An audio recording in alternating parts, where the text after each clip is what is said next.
Ahora dice, todas las siguientes pruebas de diagnóstico complementario pueden ser útiles en el diagnóstico de embarazo ectópico, excepto una.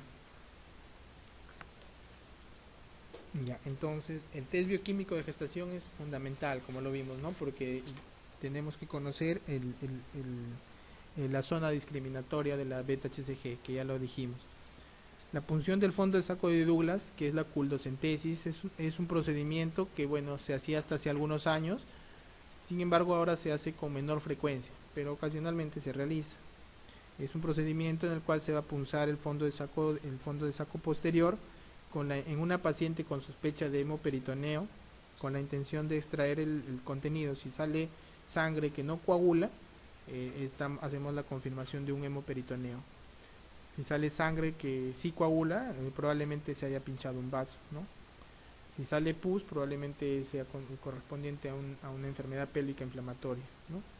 Si sale contenido intestinal, hemos pinchado un intestino. Entonces, la culdocentesis también forma parte de la valoración de un embarazo ectópico. Ahora, la ecografía ginecológica obviamente es fundamental, básica en el diagnóstico. La exploración ginecológica, toda paciente debe tener un examen, pues, ¿no? Y finalmente la radiografía simple de abdomen. La radiografía simple de abdomen si no nos aporta en nada en la valoración de una paciente con embarazo ectópico.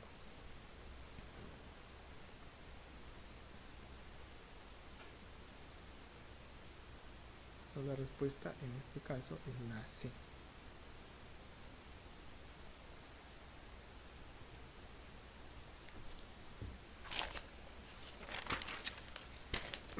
Dice, de mi gesta de 21 años, con retraso menstrual de 12 semanas, prueba de embarazo positivo, cuadro de emesis gravídica, acude a consulta por presentar metrorragia moderada. En la exploración se encuentra un útero mayor que amenorrea, ausencia de latido fetal y ecografía característica de mola vesicular. La radiografía posterior anterior de tórax no evidencia metástasis pulmonares. El tratamiento indicado es evacuación uterina que deberá ir seguido de... Entonces, acá ya te dieron el diagnóstico, ¿no? Es una paciente con una mola hiatiforme, probablemente una mola completa. Ahora, entonces acá hay varios datos. Bueno, si no te dieran el diagnóstico también lo podrías sacar, ¿no? Las características clínicas de una paciente con una mola, obviamente es una paciente con una gestación confirmada, o sea, con un embarazo bioquímico, o sea, con test de embarazo positivo, en el cual la característica clínica principal de una paciente con mola es el sangrado. O sea, las pacientes, el síntoma más frecuente, síntoma y signo más frecuente es el sangrado vaginal, ¿ya? El sangrado vaginal. Otros signos que se pueden presentar es un útero que está aumentado de tamaño en relación a la edad gestacional que le debería corresponder. Generalmente durante las primeras 20 semanas es correspondiente, ¿no? O sea, 12 semanas 12 centímetros, 13 semanas 13 centímetros, es prácticamente correspondiente. Pero en estos casos el 50% de las pacientes tienen un útero mayor del esperado, el 30% tienen un útero del mismo tamaño al esperado y el 20% tienen un útero más chiquito. O sea, incluso puede presentarse el caso, pero la mayoría tienen un útero que está más grande en relación a lo esperado. Ahora, antiguamente, cuando no había pues la ecografía ni la valoración de HCG, se presentaban las manifestaciones floridas de una mola completa, ¿no? Que incluían pues la presencia de hipertensión, ¿no? Preeclampsia antes de las 20 semanas, cuadros de hiperemesis gravídica muy severos, hipertiroidismo, ¿no? Pero que eso actualmente no se ve porque realmente el diagnóstico de mola acá actualmente se hace precozmente con una ecografía durante la sospecha de gestación y la evacuación prácticamente es inmediata, ¿no? Entonces ya no alcanza a presentar esas manifestaciones floridas. Ahora, si una paciente entonces, si una paciente con mola tiene metástasis, esa paciente tiene que ser evacuada y a su vez tiene que iniciar quimioterapia porque ya tiene una neoplasia trofoblástica gestacional. Pero si no hay metástasis, como es el caso, simplemente es una evacuación y ya les dije hace un momento los tres pilares, ¿no? Evacuación, control de HCG y anticoncepción, ¿no? Entonces esta paciente simplemente va a controles nada más, control de HCG. Ahora, importante saber cuáles son los sitios más frecuentes de metástasis en una paciente con neoplasia trofoblástica gestacional. Neoplasia trofoblática gestacional incluye mola persistente, coriocarcinoma, mola invasiva, tumor trofoblástico del sitio placentario, ¿no? Todos esos.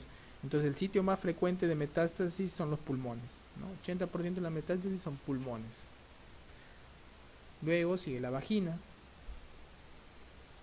luego sigue los órganos pélvicos, después sigue el hígado y finalmente el cerebro, ¿ya? Entonces por eso nosotros en la práctica clínica generalmente si a una paciente le tomamos una radiografía de tórax, bueno, una paciente asintomática, sin sospecha de metástasis, basta con una radiografía de tórax. Le tomamos si no hay signos de metástasis, es muy poco probable que tenga entonces metástasis en cerebro o en pulmón o en hígado. Entonces por eso siempre valoramos los pulmones. Si no hay metástasis ahí, es improbable que tenga en otro lado. Entonces dice, el último es cerebro. Primigesta de 32 años que acude a urgencias refiriendo sangrado genital y prueba embarazo en farmacia positiva. Se realiza exploración ginecológica y los hallazgos ecográficos y analíticos sugieren diagnóstico de mola. ¿Cuál sería el tratamiento de elección? Entonces, como dije, el tratamiento de elección siempre va a ser la evacuación, ¿no? Ahora, se puede plantear un tratamiento de histerectomía en determinado grupo de pacientes. Si la paciente ya cumplió sus deseos genésicos, ¿no? Es una paciente mayor, ya cumplió sus deseos genésicos, no quiere tener más hijos, se puede plantear la histerectomía como tratamiento. ¿Ya? Pero lo primero, lo habitual de entrada siempre es la evacuación, ¿no? Entonces la evacuación, como les dije, de preferencia es por aspiración, ¿no? Porque la evacuación con legra cortante conlleva mayores riesgos de perforación uterina. Entonces si vemos acá el tratamiento de elección, acá dicen quimioterapia con metotrexate, pues para nada, ¿no? Histerectomía radical, peor, ¿no? Simple tampoco. Entonces tenemos entre el 2 de grados o por aspiración o con legra. Entonces dijimos que por aspiración es mejor, ¿no? La legra de Recamier son las legras cortantes que se utilizan para legrado convencional. Entonces, la respuesta ahí es la aspiración. Dice... paciente de 27 años con gestación de 12 semanas que refiere dolor tipo cólico en hipogástrico, pérdida de líquido claro y por momento escaso sangrado transvaginal. La especuloscopía muestra salida del líquido cerohemático transcervical al tacto, cervix dilatado, útero compatible con la amenorrea. El diagnóstico probable es, entonces tenemos una paciente, ahora, dice, ¿será un aborto, una enfermedad trofoblástica gestacional? No hay, ¿no? Un aborto frustro, no, porque tiene que estar con los orificios cerrados. Aborto incompleto, amenaza de aborto, no, ¿no? Porque tiene que estar con orificios cerrados. Aborto inevitable sí podría ser, ¿no? Porque el incompleto también tiene orificios abiertos. Y el inevitable también tiene orificios abiertos, ¿no? Ahora, el hecho de que haya salida de líquido implica que las membranas se han roto, ¿no?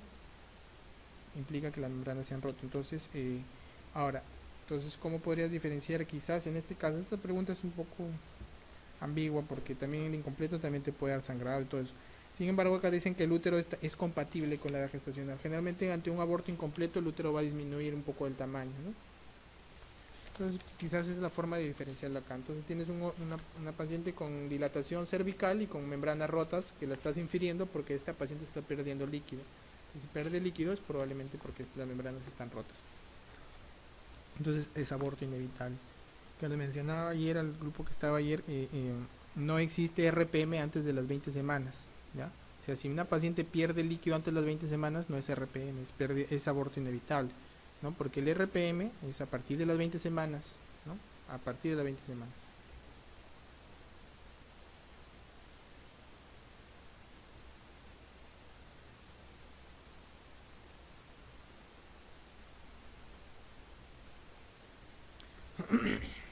Dice 57. Gestante de 38 semanas que ingresa con trabajo de parto. Durante el periodo de dilatación presenta cuadro de dolor brusco. A la exploración se objetiva metrorragia escasa y aumento del tono uterino. A la palpación abdominal que resulta muy dolorosa. ¿Cuál sería su diagnóstico? Entonces, en esta pregunta ya están enfocándose respecto al otro tema, respecto a las hemorragias durante la gestación, ¿no? Las hemorragias durante la gestación se dividen en dos grandes grupos, ¿no? Las de la primera mitad de la gestación y las de la segunda mitad de la gestación. Ya no se divide como antes se decía en primer trimestre, segundo trimestre, tercer trimestre, no. ¿Por qué? Porque no nos da una utilidad en el manejo, ¿no? En cambio, sabiendo que es de la primera mitad nos da una idea de manejo, y sabiendo que es de la segunda mitad nos da otra idea de manejo. Entonces, de la primera mitad del embarazo, las causas ya las conocidas son todo el aborto con todas sus categorías, el embarazo ectópico y la enfermedad trofoblástica gestacional, básicamente. Y como causas de hemorragias de la segunda mitad del embarazo, a la cabeza el desprendimiento prematuro de placenta, normoinserta, la placenta previa, la rotura uterina, y el más raro, la rotura de vasos previos, ¿no? De vasos fetales, ¿no? La vasa previa, ¿no? Entonces, la diferenciación clínica es importante porque la mayoría de preguntas de la residencia están enfocadas a las características clínicas, ¿no? Pero en la parte práctica, en realidad, diferenciarlo por solo las características clínicas es un poco más difícil. Pero bueno, realmente en el DPP, la característica clínica es que es un sangrado que es rojo oscuro, ¿no? Es rojo oscuro porque ha habido consumo de los factores de la coagulación. Es un sangrado que no siempre está presente, o sea, no todo DPP tiene sangrado, porque puede haber un sangrado oculto, un sangrado que se va a formar en el hematoma retroplacentario. Pero clínicamente es una mujer con sangrado oscuro, y la característica principal es el dolor, ¿no? La paciente siempre va a presentar dolor porque va a haber irritación de las fibras miometriales, porque la sangre que se acumula en el hematoma retroplacentario va a empezar a infiltrar las paredes del útero. Entonces va a haber siempre dolor, irritabilidad uterina, puede llevar a hipertonía y en último grado a la tetania, ¿no? Y formarse lo que es el útero de Cuvelier, ¿no? Que es un útero infiltrado y tetánico, ¿no? En el cual no hay relajación. Ahora, en comparación con la placenta previa, que es en la cual la paciente puede estar tranquila, no puede presentar, a menos que el sangrado sea masivo, la paciente puede estar sin síntomas más que el sangrado, que es un sangrado rojo rutilante, en el que el sangrado es totalmente de los vasos placentarios, ¿no? A menos que el sangrado sea muy abundante, va a haber afectación fetal, si no, no. Ahora, es un sangrado rojo rutilante indoloro, esa es la característica principal. En cuanto a la rotura de vasos previos, la rotura de los vasos previos se asocia generalmente con la placenta de inserción velamentosa. ¿Qué es la placenta de inserción velamentosa? En la cual los vasos fetales, o sea, los vasos del cordón umbilical, no se van a insertar directamente en la placenta, sino van a tener un recorrido por las membranas amnióticas, ¿no? Tienen un recorrido por las membranas amnióticas, que si este recorrido por las membranas amnióticas está delante de la presentación, o sea, por delante de la cabeza del bebito y hacia el canal cervical, entonces los vasos quedan expuestos, ¿no? Entonces, ¿cuál es la característica? Que una paciente en trabajo de parto rompe bolsas, como rompe las membranas, se rompen los vasos. Y como los vasos, en este caso, son la sangre que proviene exclusivamente de la parte fetal, hay un rápido deterioro del estado fetal, ¿no? Hay una disminución de latidos brusca. Entonces, una paciente que está en labor de parto rompe membranas y presenta un líquido amniótico teñido de sangre y con alteración brusca de los latidos cardíacos fetales. Entonces, hay sospechas de una rotura de vasos previos. Y teniendo, obviamente, el antecedente de placenta con inserción velamentosa, ¿no? Y bueno, la rotura uterina, que generalmente se va a presentar con más frecuencia en pacientes con antecedentes de cicatriz uterina, ¿no? Cicatriz uterina previa, ya sea por cesáreas, por miomectomías, por cualquiera, ¿no? Entonces es una paciente, la característica clínica principal de una paciente con rotura uterina es el shock materno, ¿no? La paciente entra en un shock porque la rotura uterina provoca un sangrado masivo, shock materno y alteración de latidos cardíacos fetales. El dolor está en el inicio, ¿no? Mientras va produciéndose las contracciones, hay dolor a nivel de la cicatriz uterina, y finalmente al romperse el útero, pues la paciente generalmente cesa el dolor, ¿no? Pero entra en un estado de shock, un sangrado masivo, y se pueden exponer las partes fetales a través de la cavidad se pueden sentir a través del abdomen, ¿no? Entonces, en grandes rasgos, eso es Son las características clínicas de las hemorragias de la segunda mitad del embarazo. Entonces, si vemos acá, esta es una paciente que empieza con cuadro de dolor y sangrado. Entonces, teniendo simplemente eso y aumento del tono uterino. Entonces, teniendo eso, ya tenemos una idea, ¿no? Que probablemente esta paciente está presentando un desprendimiento prematuro de placenta. ¿Ya? Ahora, importante en el desprendimiento prematuro de placenta que hay una clasificación de acuerdo al grado de desprendimiento de la placenta. O sea, puede clasificarse en DPP tipo 1, 2 o 3 o leve, moderado y severo. Generalmente, la forma más fácil de identificar estos grados es de acuerdo a la afectación de los latidos cardíacos fetales. Es decir, generalmente en el grado 1 los latidos cardíacos fetales no se van a afectar. Es una paciente que puede o no tener sangrado, o si tienes un sangrado muy leve, generalmente hay dolor, pero no hay hipertonía, no hay irritabilidad. En el grado, y esto implica que el desprendimiento de la placenta es menos del 30%. Cuando la paciente presenta un desprendimiento de placenta entre el 30 y 50%, hablamos de un desprendimiento de grado 2 o moderado, en el cual la característica principal es que ya hay afectación de latidos cardíacos fetales, ya hay afectación. Entonces, esta paciente puede o no presentar, seguir o no presentando un sangrado, ya va a haber irritabilidad uterina marcada, dolor uterino, dolor a la palpación, y ya se puede ir asociando coagulación intravascular diseminada. ¿Ya? Y finalmente está el grado 3, ¿no? El grado 3 que implica un desprendimiento de placenta de más del 50%. Cuando sucede esto, generalmente ya hay un óbito fetal. O sea, si hay un óbito fetal ante una sospecha de un DPP, podemos decir que esta paciente tenía un DPP severo, ¿no? Porque ha llevado hasta el óbito fetal, entonces más del 50% de desprendimiento. Y generalmente son pacientes que están en shock, ¿no? Hay shock materno porque hay sangrado masivo, que como les digo no necesariamente puede ser evidente porque el sangrado se puede acumular en el hematoma retroplacentario, se puede acumular detrás de la placenta y generalmente se asocia a alteraciones de la coagulación. No siempre, pero sí se puede asociar a CID. Entonces dice primigesta de 39 semanas de gestación con contracciones de parto, todo ha transcurrido con normalidad hasta que ha roto la bolsa espontáneamente con 4 centímetros de dilatación. Nada más romper la bolsa comenzaba a sangrar. Sangre roja en mediana cantidad y han surgido signos de sufrimiento fetal muy grave. La causa más probable es, entonces, justo lo que les estaba mencionando, ¿no? La característica de la rotura de los vasos previos es que se da durante la labor de parto al producirse la rotura de las bolsas amnióticas, ¿no? Porque justamente por ahí están transcurriendo los vasos fetales. Entonces, ni bien se rompe la bolsa, empieza un líquido amniótico con sangre y los latidos cardíacos fetales empiezan a alterarse,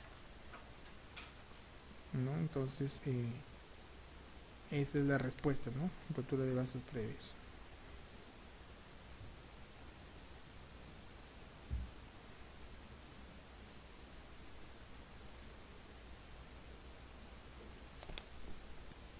Dice tercigesta de 38 años con partos anteriores normales, gestante de 36 semanas, ha comenzado con sangrado de color rojo brillante, escaso e indoloro. ¿Cuál de los siguientes métodos es el más eficaz para confirmar o descartar la sospecha de placenta previa? Entonces, la placenta previa es una entidad en la cual la placenta está en una posición anómala dentro del útero y la normalidad está en relación a la cercanía con el orificio cervical interno, ¿no? Entonces, de acuerdo a eso se hace una clasificación, ¿no? Si cubre totalmente el orificio cervical interno, se llama placenta previa total. Si solo cubre parcialmente el orificio cervical interno, placenta previa parcial. Si el borde lateral de la placenta llega hasta el borde del orificio cervical interno y hasta 2 centímetros, se conoce como placenta previa marginal. Y existe otro término que es placenta de inserción baja. No, placenta de inserción baja es cuando el borde del placentario está entre 2 y 5 centímetros, ¿no? del orificio cervical interno. Cuando el borde de la placenta sobrepasa ya los 5 centímetros, ya pues es una placenta de inserción normal, ¿ya? Entonces es importante, eso es en cuanto a la placenta previa. Ahora, el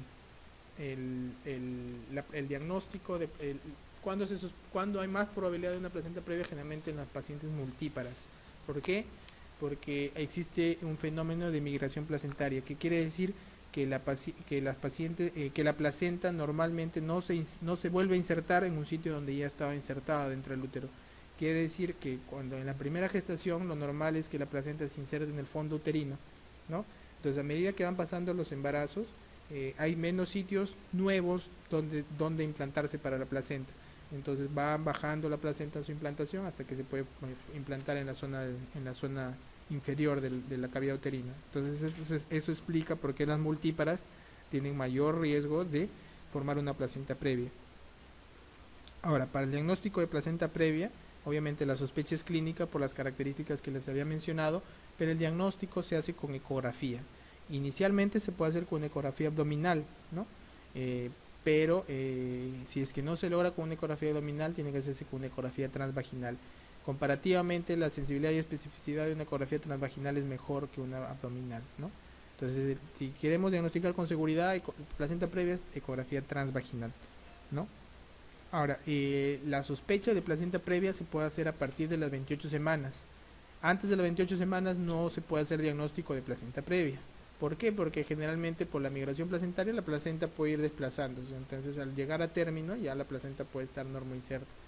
Ahora, pero el diagnóstico y confirmación es a partir de las 32 semanas. Sospecha 28 y confirmación a partir de las 32 semanas con ecografía transvaginal. Entonces dice, esta es una paciente con partos anteriores normales, gestante 36 semanas y tiene un sangrado rojo brillante, indoloro, ¿no? Esa es la característica, sangrado rojo e indoloro. Entonces, ¿cuál es el diagnóstico? ¿De qué forma podemos confirmar el diagnóstico de sospecha de placenta previa? Entonces ya estábamos viendo que es a través de una ecografía, ¿no? Sea transabdominal o transvaginal. Si nos preguntan entre las dos, de preferencia transvaginal.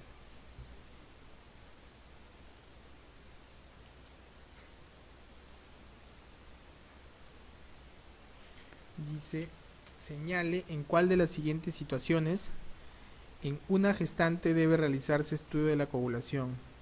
O sea, todo, ¿no? Lo que incluye la coagulación, plaquetas, TP, fibrinógeno, productos de degradación del fibrinógeno.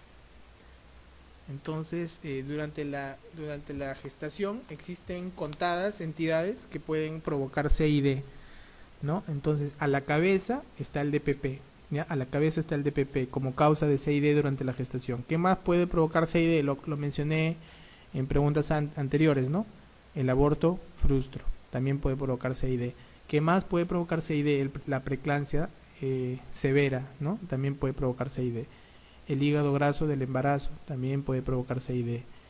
La enfermedad trofoblástica gestacional, la mola, también puede provocar CID. La embolia del líquido amniótico también puede provocar CID. Y por último, la sepsis durante el embarazo también puede provocar CID, ¿no? Una sepsis severa puede provocar un CID.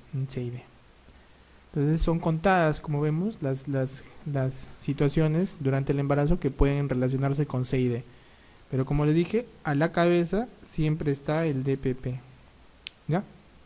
Entonces en esta pregunta, la alternativa correcta es el DPP, ¿no? Desprendimiento de placenta normalmente inserta.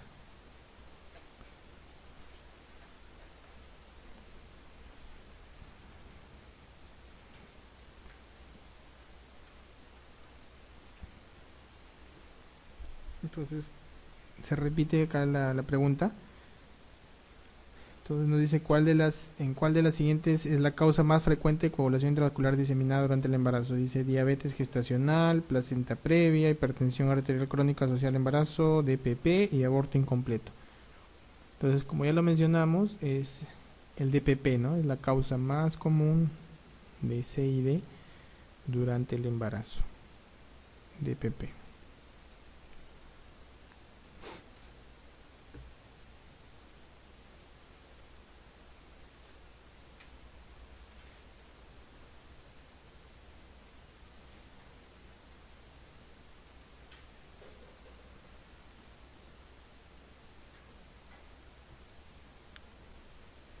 Dice gestante de 38 semanas que comienza bruscamente con metrorragia oscura y poco intensa. Dolor abdominal difuso, mal estado general y sufrimiento fetal. ¿Cuál de las complicaciones es más probable? Entonces es una paciente con sangrado, con dolor y con afectación de latidos cardíacos fetales, ¿no? Porque está mencionando, bueno, sufrimiento fetal. Entonces, si tienes sangrado y dolor, tu primera sospecha es DPP, ¿no? Tu primera sospecha. Entonces esta pregunta no está muy difícil. Ahora lo único que sí podríamos, si te la podrían más difícil, te podrían preguntar qué grado de DPP tiene, ¿no? Recuerda, DPP leve sin afectación de latidos cardíacos fetales. DPP moderado, afectación de latidos cardíacos fetales. DPP severo, óbito fetal. ¿Ya? Te pueden poner qué porcentaje de paciente probablemente se ha desprendido, ¿no? Entonces entre 30 y 50%. ¿No? Entonces en este caso la respuesta es la B, ¿no? DPP.